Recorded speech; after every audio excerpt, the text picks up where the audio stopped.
Hey everybody. Thanks for tuning in. Um Sorry that it's blurry, but this is about the Merovingians and it starts off with church history. So let's get into it.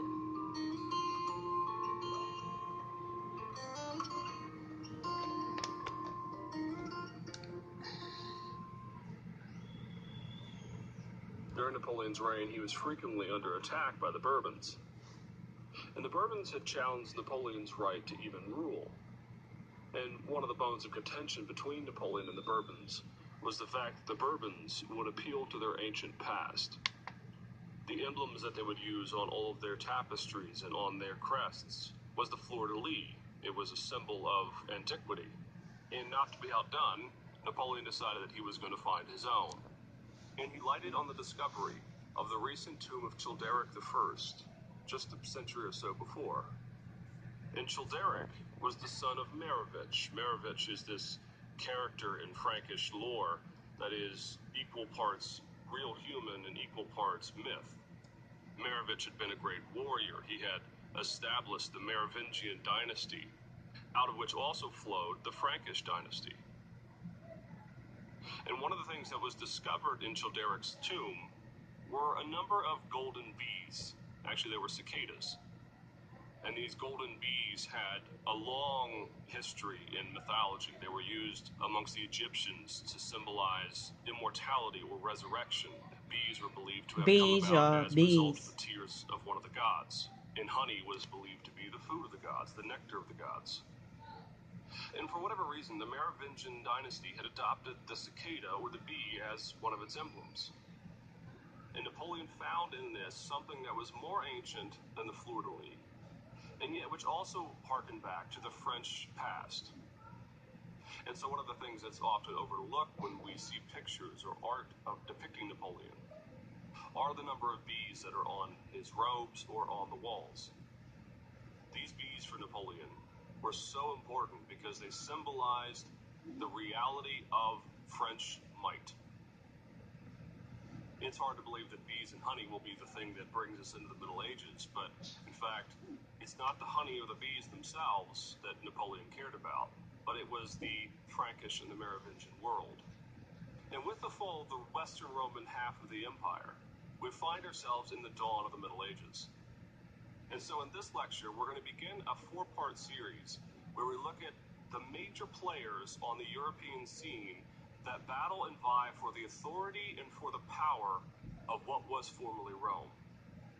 We're going to look at kingdoms like Spain, which were ruled first by the Visigoths and then later by the Islamic world. We're going to look at Anglo-Saxony and its Germanic heritage and as it began to fashion its own self-identity. And we're going to look at the Scandinavians and the Norsemen, the Vikings. But in this lecture, we're going to look at the Merovingian and the Frankish Empire, because the Merovingian and the Frankish dynasty is perhaps the most important factor in shaping the new medieval world of the West. All hijacks. The Merovingians go back to a Frankish past that is first documented, we find, in the 2nd century. There are all kinds of groups that live just north of the Roman boundary, the Roman limits. They're going to come out of here. Of course, the Romans would refer to almost all of these people just generically as the barbarians. The barbarians. One of the subsets of the barbarians were the Frankish tribes. All of these are barbarians. But here go the Frankish groups. Shortly after the 3rd century, we see the rise of a group called the Salian Franks. Here they go. And they were predominantly in the Rhine Delta. And these Salian Franks end up becoming the first group, the first barbaric tribe, to come down into the Roman territories and establish themselves as somewhat partners, not fully, but somewhat partners with the Roman establishment. We see some, of course, maintain their own identity, and they refuse to adopt any Roman practices. Others in the Salian Frankish groups, however, were more than willing to partner and to commingle themselves with the Roman ethos. They made it with the Romans and became one people. Franks for one, and a number of others that we can't go into. And a number of other northern barbaric tribes end up forming the backbone of the Germanic culture of northern Europe. And it needs to be stressed at this point that the Franks are not simply proto-Frenchmen. The Franks themselves are actually the forefathers of all kinds of later European cultures. The They're in fact fucking essentially forefathers, Germanic, my you would nigga. say. They have an impact on future French culture, which is of course why Napoleon and other Frenchmen would look back to Merovingian and others as part of their past. But the Franks would equally shape Germanic culture, Dutch culture, and a number of others. And this is because the areas above the old Roman boundary lines share a common past. They share a Germanic past. And so when we come to the Franks, what we find is not some distinct culture necessarily, but rather a common Germanic culture that is expressed and cultivated within the Frankish world. And out of that world, as the Roman Empire falls, we find the rise of a group that calls themselves the Merovingians. Now, the Merovingians over the centuries have been known as the long-haired kings. And this is due to the fact that all the images and all the descriptions we have of the Merovingian kings shows them with at least hair down to their shoulders, if not sometimes even longer. And this is due to the fact that the Merovingian kings, being pagan, believed that their hair, the length of it, was somehow the key to their success and to their military might on the battlefield. And no, this doesn't seem to have arisen by some engagement with Sansom or biblical stories of long hair. This seems to have come about as a result of some sort of pagan belief in the length of their hair as serving as some kind of talisman that gives them strength. They didn't leave their hair long for the sake of ritual purity. They left their hair long because they believed it gave them some strength that others did not have. Now, the other factor of the Merovingians is that they were pagan. They had resisted the Arian expansion in the early centuries, 4th century in particular, when there was a spread of the Arian faith amongst certain Germanic tribes of the north, in particular groups like the Visigoths. And the main missionary to spread the Arian faith around other barbaric tribes is Bishop Ulfilas. Ulfilas had been baptized by Eusebius of Caesarea, who was himself an Arian, at least a modified Arian in some ways.